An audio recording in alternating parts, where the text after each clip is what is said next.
आप जब international level पे आप खेलते हैं तो आपने इंडियन प्लेयर्स और इंटरनेशनल प्लेयर्स के बीच में क्या ऐसा ऑब्जर्व किया जिसकी वजह से उनकी परफॉर्मेंस में इतना डिफरेंस आ रहा है? मैंने आपकी इंस्टाग्राम पे स्टोरी देखी थी, आपने नीरज चोपड़ा के साथ सेल्फी ली थी। आप उनसे बात की थी आपने? हाँ, बात भी की थी। कैसा लगा, मतलब कैसे थे वो? वो बहुत हम्बल थे। लाइक स्टेट तक तो मेडल आ रहे थे तो घर वाले बोल रहे थे कि कर रहा है, लेकिन इसमें कोई करियर होगा नहीं, कि इसमें आगे मत जाने दो, 10th के बाद स्पोर्ट हम्म। रुका दो वगैरह। आज के इस पॉडकास्ट में हमारे गेस्ट है विश्वेश पाटिल। इन्होंने एशियन गेम्स में इंडिया को रिप्रेजेंट किया है। हम बात करेंगे कि किस तरह उनकी जर्नी स्टार्ट हुई, उनको इनिशियली क्या प्रॉब्लम्स आए, इंडियन और इंटरनेशनल प्लेयर्स में क्या डिफरेंस है और किस तरह हम अपना गेम और इम्प्रूव कर सकते हैं। हम बात करेंगे कि अगर स्लैलॉम में किसी को अपना करियर स्टार्ट करना है तो कौन सी चीज़ें हैं जो याद रखनी चाहिए। हम बात करेंगे किस तरह से वो फेलियर से डील करता है।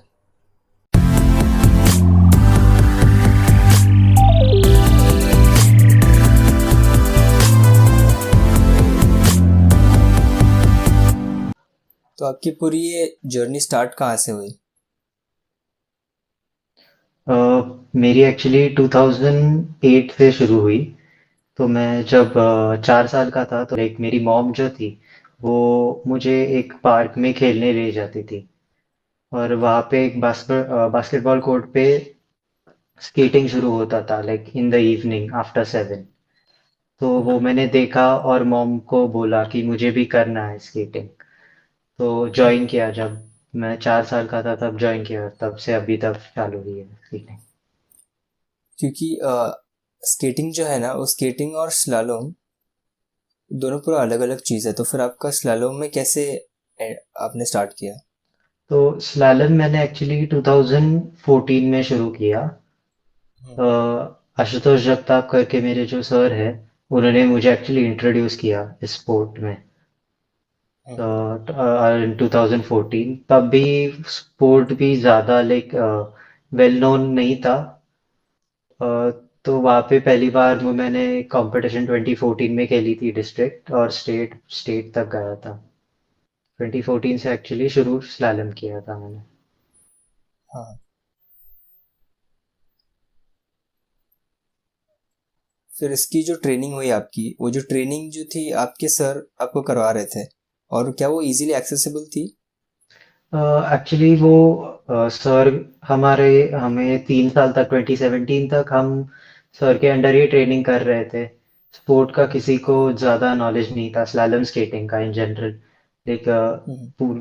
कंप्लीटली नया था स्पोर्ट इंडिया में, और किसी को नॉलेज नहीं था कि मतलब रूल्स से ही किसी को पता नहीं था कि कैसे है वगैरह वगैरह। तो जो मेरे सीनियर्स थे, तो मेरे I think 2 years before me there was one batch that started skating। तो वहां से एक्चुअली उन लोगों ने हमें सिखाया कि ऐसे ऐसे। वो 1 साल पहले वर्ल्ड चैंपियनशिप खेल के आए थे, और उनको भी ज्यादा पता नहीं था। तो वो जब वापस इंडिया आए, तब उन्होंने लाइक रूल्स एक्सप्लेन किए हम लोगों को कैसे होता है, मतलब टेक्निक्स कैसे है, ट्रिक्स के, तो क्या करना है, क्या नहीं करना है, ये सब उन्होंने एक्चुअली सिखाया था। आपको फिर जो स्लैलम की जो ट्रेनिंग थी, उसके लिए आपको कोई पर्टिकुलर जगह पे जाना आपको लगता है कि सही रहेगा, या उसके लिए सिर्फ कोच और एनवायरनमेंट चाहिए? एक्चुअली एक फ्लैट सरफेस चाहिए। एनीथिंग, मतलब सीमेंट चलेगा, कोटा चलेगा, वुडन, या फिर कोई और टाइप का सरफेस, लेकिन वो फ्लैट चाहिए। और एक एटलीस्ट अराउंड 40 meters का ट्रैक तो चाहिए करने के लिए। और कोई इंस्टीट्यूशन की ज़रूरत है, कोई इंस्टीट्यूशनल सपोर्ट की, या आप खुद से ही कर सकते हैं इस चीज़ को, या फिर आपको कोई प्रोफेशनल गाइडेंस की ज़रूरत चाहिए इसमें? अ, एक इंटरमीडिएट लेवल तक पहुंचने के लिए तुम खुद कर सकते हो, क्योंकि हम्म। अभी यूट्यूब पे, इंस्टाग्राम पे, वहाँ सब पे लाइक इंटरनेशनल स्केटर्स है या फिर कोचेस है, ये छोटी हम्म। छोटी चीजें सिखाते हैं, इस पर वीडियोस है। तो वो देख के हम्म। आप सीख सकते हो। लेकिन अगर प्रोफेशनल लेवल पे जाना है, अगर आपको लाइक वर्ल्ड में टॉप 10 टॉप 15 इस रेंज में आना है तो एक हम्म। प्रोफेशनल कोच गाइडेंस इसकी ज़रूरत पड़ेगी। तो आपकी मोटिवेशन क्या था पूरी जर्नी में? एक्चुअली 2014 टू 2017 तक तो सिर्फ स्केटिंग ऐसे मज़े के लिए कर रहे थे हम। स्पोर्ट भी नया था और हम जब कर रहे थे तो टिल हम स्टेट तक तो मेडल्स लाते थे आराम से, क्योंकि कंपटीशन भी बहुत कम थी और उसमें से जो मेरे सीनियर्स थे वो उनको ज़्यादा नॉलेज होने की वजह से हम लोग जल्दी सीख गए। तो हम्म। वो स्किल गैप जो था हमारे कंपेटिटर्स में और हम में 2017 तक, तो वो हम्म। लाइक इजीली हम कंपटीशन जीत रहे थे, तो ज़्यादा उसके लाइक स्पोर्ट पे भी ज़्यादा इतना फोकस नहीं था। एक्चुअली 2017 में जब हमने पहली बार इंटरनेशनल ट्रेनिंग के लिए गए थे हम एक बार, तब एक्चुअली हमने देखा कि यहाँ पे अराउंड द वर्ल्ड, जब थाईलैंड में हम गए थे 2017 में फॉर ट्रेनिंग, तब हमने देखा हम्म। कि एक्चुअली स्पोर्ट में लाइक कितने आगे है बाकी के इंटरनेशनली सब लोग। तो वहां से एक्चुअली मोटिवेशन मिला कि ओके, कि ये लेवल है वर्ल्ड्स में और इससे भी बेटर भी लोग हैं, तो इस लेवल पे खेलना है। तो तब से हम्म। एक्चुअली मोटिवेट हुए हम। एशियन गेम्स में आपका एक्सपीरियंस क्या था और आपका ऑब्जर्वेशन क्या था? एशियन गेम्स में एक्सपीरियंस तो बहुत बढ़िया था। लाइक सारे फैसिलिटीज फ्रॉम स्टे, ट्रैवलिंग, सब बहुत अच्छे थे। और जो स्टेडियम बनाया था हमारे लिए, वो अभी तक का शायद से मेरा बेस्ट स्टेडियम जिस पे मैंने स्केटिंग किया है। तो फैसिलिटीज तो सब बहुत अच्छे थे। और ओवरऑल अगर कंपटीशन की एक्सपीरियंस बात करें तो बहुत काम करना है एक्चुअली, क्योंकि अभी भी बहुत से स्केटर्स हैं जो हमसे बहुत बेटर है, जिनकी टेक्निक बहुत बेटर है, जो हम्म। बहुत ज़्यादा फास्टर है हमसे। तो वही अभी ट्रेनिंग करना है, टेक्निक इम्प्रूव करना है। जब आप एशियन गेम्स में गए तो इंडिया में आपको क्या लगता है कि और किस चीज़ में इम्प्रूवमेंट करना चाहिए? टेक्निक तो एक हो गया, और उसके अलावा और क्या चीज़ होनी चाहिए? ग्राउंड फैसिलिटीज बहुत इम्पोर्टेंट है। तो हम्म। यहाँ पे बहुत थोड़े रिंग्स है, मतलब 4-5 ही रिंग है जहाँ पे ओनली स्लैलम होता है, ओनली स्लैलम स्केटिंग। और बहुत जगह पे कुछ कुछ लोग बास्केटबॉल कोर्ट्स पे करते हैं, सीमेंट वाले बास्केटबॉल कोर्ट्स पे, या फिर जो आर्टिस्टिक हम्म। स्केटिंग के रिंग है, या फिर इन हॉकी के जो रिंग्स है, ये लाइक इनलाइन हॉकी हाँ। के, वहाँ पे 2-3 घंटे अगर मिले तो ऐसे होता है। एक एक इंडिविजुअली ग्राउंड नहीं है, इनलाइन फ्री स्टाइल के लिए बहुत कम रहता है वैसे। तो वो एक है। और प्रोफेशनल कोचेस की, इंडिया में अभी तक लाइक कोचेस है, बहुत से है अच्छे, लेकिन उस लेवल पे जिस अभी जो हम एशियन गेम्स गए, तो वो उन कोचेस का जो नॉलेज था, उनका जो सिखाने का तरीका था, वो बहुत बेटर था। क्योंकि ये पूरा नया गेम है, तो इस चीज़ में आपका फैमिली सपोर्ट क्या था? फैमिली सपोर्ट स्टार्ट में तो मम्मी पापा सपोर्टिव थे बहुत, लेकिन घर के बाकी लोग इतना लाइक श्योर नहीं थे इसके बारे में। लाइक स्टेट तक तो मेडल आ रहे थे तो घर वाले बोल रहे थे कि कर रहा है, लेकिन इसमें कोई करियर होगा नहीं, कि इसमें आगे मत जाने दो, 10th के बाद स्पोर्ट हम्म। रुका दो वगैरह ऐसे। लाइक बहुत से कॉन्वर्सेशंस हो रहे थे घर में भी, लेकिन हम्म। मम्मी पापा ने लकीली सपोर्ट किया तो मैंने कंटिन्यू कर पाया स्पोर्ट।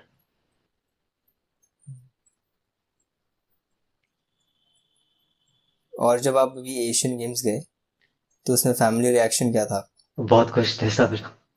लाइक हम्म। पहली बार उनको लाइक उनको भी ऐसे रियलाइज हुआ कि हाँ, हम्म। कि स्पोर्ट्स में भी बहुत से अपॉर्चुनिटीज है और कर हम्म। सकता है, करियर भी बन सकता है स्पोर्ट्स में भी। और और अभी सब बोल रहे हैं कि हाँ ठीक है, खेलने दो, जब तक तुझे खेलना है तब तक खेल ले। हम्म। मतलब, और इसमें पता है काफ़ी अच्छी चीज़ है, क्योंकि अब जब आपके पास फ्रीडम आ गया है ये चूज़ करने का कि अभी आप इसको और अच्छे से कर सकते हो, हाँ। तो कहीं ना कहीं एक मेंटल प्रेशर नहीं रहता कि यार अभी मुझे जल्दी जल्दी करना पड़ेगा, मुझे बाकी चीज़ें भी करनी है। तो वो चीज़ आपके ऊपर नहीं रहेगा अभी। हाँ वो तो है, क्योंकि बहुत से बार जब पढ़ाई या फिर बोर्ड एग्जाम्स थी 10th और 12th में, दोनों साल एक एक हम्म। साल मेरा पूरा स्केटिंग रुक गया था, लाइक पूरा ब्रेक आ गया था उसमें।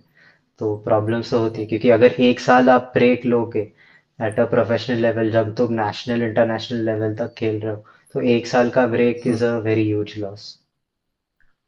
हाँ, तो आपने उससे कवर कैसे किया? मतलब अब अभी आप एक साल आपने ब्रेक लिया, तो वहां से आपने वापस से कवर कैसे किया? वहाँ से मैंने एक्चुअली 12th बोर्ड्स में स्टेट खेला।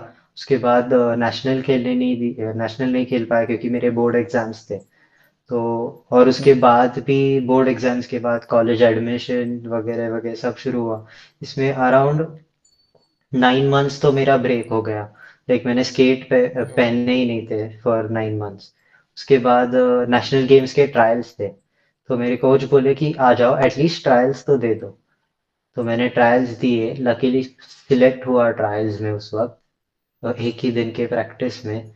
क्योंकि महाराष्ट्र में भी देखे तो एक्चुअली एक 3-4 लोग एटलीस्ट मेरे जो एज ग्रुप में है, ये 3-4 लोग ही हम्म। है जो एक्चुअली बहुत अच्छे से स्केटिंग करते हैं। तो उस वक्त लकीली एक्चुअली वो very it was a very lucky thing कि मैं सिलेक्ट हुआ, क्योंकि एक दिन की प्रैक्टिस थी वगैरह। तो बाकी के लोग शायद उनका परफॉर्मेंस इतने अच्छे से नहीं हुआ, और मेरा लकीली उस दिन हो गया, इसलिए लास्ट में क्वालिफाई हो गया। और वहां से फिर actually hard training every day for around 3 to 4 hours, वापस फिजिकल फिटनेस वगैरह सब बहुत स्ट्रिक्टली। एटलीस्ट नेशनल गेम्स के लिए फिर 2 महीने टाइम था, तो वहां पे training continuously every day without like Saturday Sunday तो दो दो सेशंस थे, मॉर्निंग इवनिंग, 3 3 4 4 आवर्स के सेशन। और फिर ऊपर से फिजिकल फिटनेस एक्सरसाइज करनी थी घर पे, जो 1 घंटा चलती थी। हाँ। तो ये सब करके एटलीस्ट नेशनल में competitive लेवल पे खेल सकता था इतना। एक 3 महीने लगे, लेकिन उतना टाइम में एटलीस्ट नेशनल में compete कर पाया, इस लेवल पे आ गया था। आपने फिर वो पूरे फेज में कॉलेज लाइफ काफी कुछ सैक्रिफाइस कर दिया होगा वो चीज में। हाँ, वो उस वक्त एक्चुअली कॉलेज अटेंड नहीं किया बहुत से बार। एक कॉलेज की अटेंडेंस बहुत कम थी, और बहुत से लेक्चर्स मिस हुए। और क्योंकि जस्ट फर्स्ट ईयर था, तो बहुत से दोस्त लाइक, अब भी फर्स्ट ईयर था तो कोई, बाकी सब ने तो अपने दोस्त बना लिए पहले 2-3 महीने में, लेकिन मैं किसी को जानता ही हम्म। नहीं था। तो वापस कॉलेज आने के बाद भी बहुत से, लेकिन किसी से बात वगैरह नहीं करता था। अपने हम्म। सिर्फ पढ़ाई, वो एक दो लेक्चर अटेंड करके वापस स्केटिंग भागना है। हाँ, एग्जाम में बैठने दिया कॉलेज वालों ने? हाँ, उनको हाँ। जब पता चला कि नेशनल गेम्स में सिलेक्ट हुआ हूँ, तब तब भी वो बोल रहे थे कि अटेंडेंस लगेगा एटलीस्ट, ये तो करो। हम्म। लेकिन वहाँ के स्पोर्ट्स के जो सर थे, उन्होंने लकीली हम्म। बहुत सपोर्ट किया मुझे। और उन्होंने बात हम्म। की टीचर्स से, प्रिंसिपल से, कि खेलने दो बच्चों को, अच्छा है नेशनल गेम्स में सिलेक्ट हुआ है, बहुत बड़ी बात है अब। तो उन्होंने अटेंडेंस हम्म। में अलाउ किया। और एग्जाम्स एक्चुअली नेशनल गेम्स के बाद थी, तो देनी थी एग्जाम। तो फिर आप पढ़ाई और प्रैक्टिस कैसे मैनेज करते थे? पढ़ाई दिन में एटलीस्ट लाइक, मैं एग्जाम के पहले 1-2 महीने पहले पढ़ाई शुरू करता हूँ। तो 1-2 घंटे पढ़ाई कर लेता हूँ मिड, लाइक आफ्टर लंच। तो मॉर्निंग अगर प्रैक्टिस हुई, उसके बाद घर हम्म। आके कॉलेज अटेंड करूँगा। कॉलेज अगर लेक्चर सीरियसली अटेंड किए और ध्यान दिया, तो हम्म। उसमें आधी पढ़ाई तो उसमें हो जाती है। उसके बाद घर हाँ। आके सिर्फ लाइक 1 घंटा जो भी चैप्टर्स है वो पढ़ के एटलीस्ट एक बार, कि अंडरस्टैंड करके कि ओके ये सब है, ऐसे है, तो हम्म। हो जाता है। और फिर एग्जाम्स के टाइम तो 2 सेशंस की बजाय एक सेशन करता हूँ स्केटिंग का, तो उससे हम्म। पढ़ाई थोड़ा ज्यादा टाइम कर पाऊँ। एशियन गेम्स के पहले आपका क्या रूटीन था फिर? एशियन गेम्स के पहले एक्चुअली मैंने कॉलेज अटेंड करना वगैरह बंद किया था। लाइक फॉर 3 महीने हुए मैं एक्चुअली कॉलेज ही नहीं गया था। तो कंटिन्यूस प्रैक्टिस हम्म, थी। मॉर्निंग सेशन था और इवनिंग सेशन था, सेम फॉर 4 4 आवर्स। और physical hmm, actually strength and conditioning का जो सेशंस थे वो ज़्यादा बढ़ गए थे। अराउंड 2 आवर्स चल रहा था। और उसके बाद मिडवे थ्रू जब एशियन गेम्स के जब ट्रायल्स थे, तो उसके हम्म, एक 2 वीक्स के लिए मैं ताइवान गया था ट्रेनिंग के लिए। तो वहाँ पे हाँ, एक्चुअली मैंने ट्रेनिंग की अंडर अ प्रोफेशनल कोच, जहाँ पे मुझे एक्चुअली पता चला कि ओके, टेक्निक्स ऐसे रहते हैं, रूल्स ऐसे रहते हैं, कि ये सब है। तो तभी वहाँ पे परफॉर्मेंस बहुत ज़्यादा जल्दी इम्प्रूव हुआ, इसीलिए ट्रायल्स में बहुत हम्म। बेटर कर पाया मैं। इनिशियली आपने स्केटिंग स्टार्ट किया, फिर स्लालोम किया। तो फिर स्लालोम में जब आपने स्टार्ट किया तो आपका इनिशियली आप किस चीज़ को या किस इंसान को आप मोटिवेशन मानते थे? तो जब मैंने स्टार्ट किया था स्लैलम, तब पहले 2 3 साल तक तो मज़ा आ रहा था स्केटिंग करने में, दोस्तों के साथ स्केटिंग कर रहा हूँ तो it was just hmm, a fun thing to do. लेकिन फिर 2018 में पहली बार वर्ल्ड चैंपियनशिप्स के लिए हम सब मैं सिलेक्ट हुआ था। और जूनियर्स में हम्म, मैंने वर्ल्ड चैंपियनशिप खेला था। उस वक्त मेरा रैंक 18th आया था, एक इवेंट में 18th आया था मैं, और दूसरे इवेंट में 20th, ऐसे आए थे। तो जब मैंने देखा कि इंटरनेशनली भी की लेवल इतनी हाई है, उनके ट्रिक्स इतने एडवांस्ड है, वो सब इतने बेटर है, तो तब एक्चुअली वो जो पूरा 2018 का एक्सपीरियंस ही था वर्ल्ड चैंपियनशिप, कि इतने स्केटर्स को परफॉर्म करते हुए देखना कि ये हमसे इतने बेटर है, इनके परफॉर्मेंसेस देख के लाइक ऐसे लगा कि हाँ, मुझे यही करना है अभी, ऐसे करना है। उसमें से मेरा जो फेवरेट स्केटर था जैंगाओ, चाइना से है वो। तो उनका हम्म, एक्चुअली परफॉर्मेंस हमें लकीली वहां पे देखने को मिला, और वो बहुत बढ़िया परफॉर्मेंस था, अभी भी याद है मुझे उनका परफॉर्मेंस। वो एक बार देखा और मुझे लगा कि हाँ, मुझे भी इस लेवल पे स्केटिंग करना है, ऐसे करना है, करके दिखाना है एक दिन। तो वो मोटिवेशन 2018 से मिला, तो वो कंटिन्यू हुआ। हम्म। आपकी फिर इस चीज़ में इंजरीज कौन सी हो रही है? इंजरीज यूजुअली हमें तो कभी आईटी बैंड, मेरा अभी जस्ट एक रिसेंटली मेरे आईटी बैंड टाइटनेस आया था। कभी कभी हमारा mostly body posture related problems भी बहुत आते हैं, क्योंकि ट्रिक्स वगैरह जो होते हैं वो बहुत से राइट लेग पे होते हैं। तो राइट लेग पे ज्यादा ज्यादा वर्कआउट होता है, वेरएज लेफ्ट लेग वीक होते जाता है। तो उसकी वजह से बॉडी इम्बैलेंस होती है, या फिर बॉडी पोस्चर में प्रॉब्लम आ जाता है। तो वो सॉल्व करने के लिए बहुत से बार एक सिंगुलरली लेफ्ट लेग पे फोकस और फिर सिंगुलरली राइट लेग पे फोकस करके ऐसे कुछ ट्रेनिंग प्रोग्राम्स बनाने पड़ते हैं। और मेनली तो स्ट्रेचिंग पे बहुत फोकस रहता है, कि अगर फ्लेक्सिबल रहोगे तो स्केटिंग में तो वो काम आएगा ही, लेकिन इंजरीज भी हम हाँ। अवॉइड कर पाएंगे। आपका भी फिर माइंडसेट क्या होता है जब आप ये सब स्टार्ट करते हैं? क्योंकि अभी स्लैलम जो है वो काफ़ी कम टाइम में आपको रिएक्शन करना पड़ता है और काफ़ी फास्ट भी होता है वो सब चीज़ें। तो आपका माइंडसेट क्या होता है पूरे इस चीज़ में? तो स्टार्ट लाइन पे जब हम रुकते हैं, तो मेनली हम हमारी टेक्निक्स पे जो है वो फोकस करते हैं। लेकिन जब स्टार्ट होता है, पहले हम स्टार्ट करते हैं, फिर कॉन्सेंट्रेट होते हैं। जो स्टार्टिंग पोर्शन है, उसमें मेनली फोकस रहता है कि लैंडिंग जो है वो टोज पे होना चाहिए, जो हमारा पुश ऑफ है वो टो के व्हील से ही हम्म, होना चाहिए। तो हम्म, ये फिर कितना हम क्विकली वो स्टेप्स ले सकते हैं, उस पे भी फोकस रहता है। दिस इज ये स्टार्ट कैसे रहता है, एक बार हमने कोन्स में एंटर किया, तो उसके बाद कोन्स के लाइन में ही हमारी बॉडी है, हमारे शोल्डर्स इवन है कि नहीं, देख ऊपर नीचे तो नहीं हुए हैं। और जो एक रिदम में जो एक मूवमेंट चाहिए हमारी, वो रिदम मेंटेन करना पड़ता है, क्योंकि अगर रिदम टूट गया तो मे बी एक साइड में बहुत ज्यादा मूवमेंट हो गई तो कोन्स उड़ सकते हैं। हम्म, तो बहुत कम चीजें होती है जो सोचना पड़ता है, लेकिन वो अगर नहीं सोचे तो प्रॉब्लम भी आ सकते हैं रन में।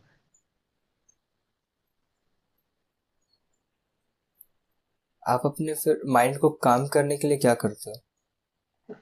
मैं यूजुअली आंख बंद करता हूँ और डीप ब्रेथ लेता हूँ। तो हमें 2 रन्स रहता है यूजुअली। समझो अगर पहला रन मेरा अच्छा नहीं हुआ तो मैं यूजुअली हम्म। आंख बंद करता हूँ और डीप ब्रेथ लेता हूँ और मेरे नेक्स्ट रन के लिए सोचता हूँ कि ठीक है, मेरे फर्स्ट रन में ये मिस्टेक्स हुआ है, तो ये अवॉइड करना है। हम्म। फेलियर से क्या डील करने का अप्रोच है आपका? फेलियर से डील करने के लिए तो यूजुअली मैं तो यही सोचता हूँ कि जो जब भी हम फेल होते हैं तो अ, बुरा तो लगता है, ऐसे लगता है क्यों फेल हुए वगैरह। और बहुत से प्रॉब्लम्स अराइज होते हैं जब जब आप फेल होते हो, तो आपको एटलीस्ट एक 10-12 प्रॉब्लम्स तो दिखाई देते कि ओके, ये था, ये था, ये था। तो इस पे, सब पे, लेकिन यूजुअली सोल्यूशन ढूंढना पड़ता है।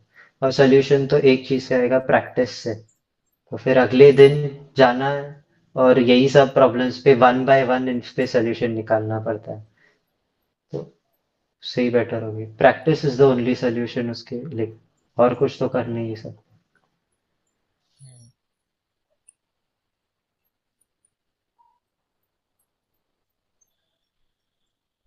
आपके फिर फ्यूचर प्लान्स क्या है अभी? मेरे फ्यूचर प्लान्स तो अभी मुझे वर्ल्ड नंबर 1 पे आना है। एक वर्ल्ड रैंक 1 लाना है मुझे। और हम्म। होपफुली अगर slalom skating next Asian games में भी हुआ तो मुझे इंडिया के लिए गोल्ड लाना है। मैंने आपकी इंस्टाग्राम पे स्टोरी देखी थी, आपने नीरज चोपड़ा के साथ सेल्फी ली थी। आपको आप उनसे बात की थी आपने? हाँ, बात भी की थी। कैसा लगा, मतलब कैसे थे वो? वो बहुत हम्बल थे, बहुत हम्बल थे, बहुत ग्राउंडेड थे, और ही वॉज वेरी काइंड। उनसे बात की, हम्म। उनको एक एक दो सवाल भी पूछे थे और उन्होंने बहुत अच्छे से आंसर किए। लेकिन उनका वर्कआउट चालू था तो ब्रेक्स में हम बात कर रहे थे। और फिर हाँ। भी लाइक वो उन्होंने बहुत अच्छे से बात की, ऐसे नहीं किया कि वर्कआउट चल रहा है तो बाद में वगैरह, से कुछ नहीं, बहुत अच्छे से। और हम्म। मेरे सवालों का जवाब भी दिया उन्होंने। कौन से सवाल पूछे, बताओगे? तो मैं तो उनको वही पूछ रहा था कि हम्म। आप अभी तो वो वर्ल्ड नंबर 1 है, लेकिन हाँ। वो जो उनका जो ट्रेनिंग प्रोसेस था, एक ट्रेनिंग जर्नी हाँ। थी, वो कैसे उन्होंने लाइक कैसे बेटर हुए, उनको टेक्निक वगैरह। तो वो भी वही बोले कि वो जब पहली बार इंटरनेशनल ट्रेनिंग गए, फिर उसके बाद उन्होंने एक्चुअली देखा कि उनकी टेक्निक इम्प्रूव हुई। और वहां से वो हाँ। बोले कि जहाँ जहाँ पे भी एक्चुअली फैसिलिटीज है, जहाँ पे भी आप बेटर हो सकते हो, वहाँ पे with good coaches and all, so you should go there and you should वहाँ पे एक्चुअली आपकी ट्रेनिंग, जहाँ पे आपको लग रहा है कि ओके, यहाँ पे मेरी ग्रोथ हो रही है, तो वहाँ पे ट्रेनिंग कर। तो एक अच्छी ट्रेनिंग का क्राइटेरिया क्या होता है? एक अच्छी ट्रेनिंग का क्राइटेरिया, गुड कोचेस, हाँ। गुड फैसिलिटीज, लाइक जो तुम्हारे ग्राउंड है जहाँ पे तुम प्रैक्टिस कर रहे हो, वो अच्छा होना चाहिए। ओवरऑल हाँ। Good diet, hmm. Recovery, recovery तो बहुत इंपॉर्टेंट है, recovery and sleep, very important. Hmm. बस यही। और खुद, बाकी तो सब सेल्फ, खुद से ही आएगा। तो डिसिप्लिन तो रखना ही पड़ेगा, एवरीडे ट्रेनिंग, क्या हो रहा है क्या नहीं हो रहा है, प्रॉपर माइंडसेट के साथ एवरीडे ट्रेनिंग करना। अभी आपकी प्रैक्टिस में क्या क्या कंपोनेंट्स है जिसके आप फोकस कर रहे हो? अभी प्रैक्टिस पे मेरी जो कोन्स में जो स्पीड है और कोन्स में जो टेक्निक है, वो इम्प्रूव करने को चालू है। क्योंकि वहां पे मैंने जब एशियन गेम्स में मैंने compete किया और देखा कि ओके, ये लोग मुझसे फास्ट है, लेकिन क्यों फास्ट है?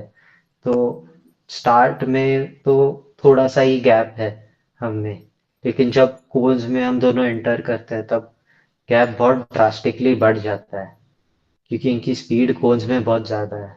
तो वो कैसे बढ़ानी है, उनकी टेक्निक क्या है जिससे उनकी स्पीड इतनी बढ़ रही है। तो इस सब पे अभी काम चालू है।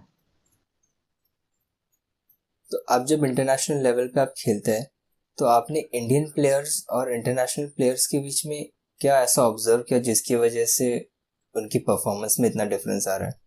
क्या वो सिर्फ टेक्निक है या वो कुछ फिजिकल एडवांटेज है जो उनको मिलता है?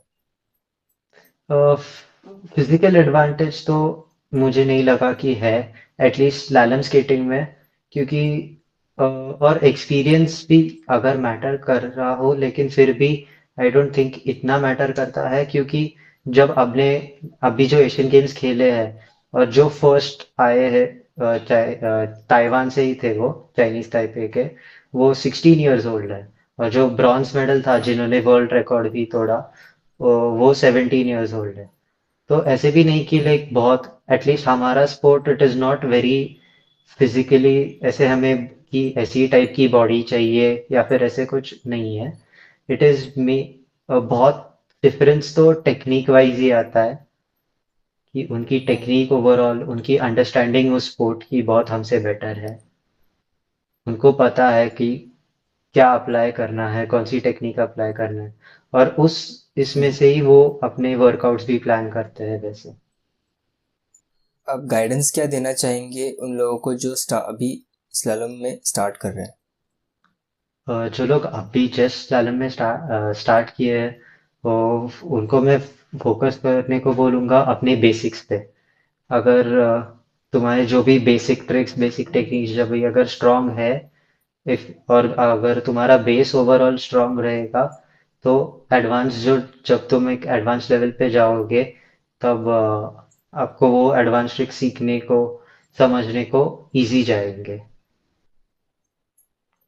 थैंक यू सो मच इस पॉडकास्ट को एंड तक सुनने के लिए।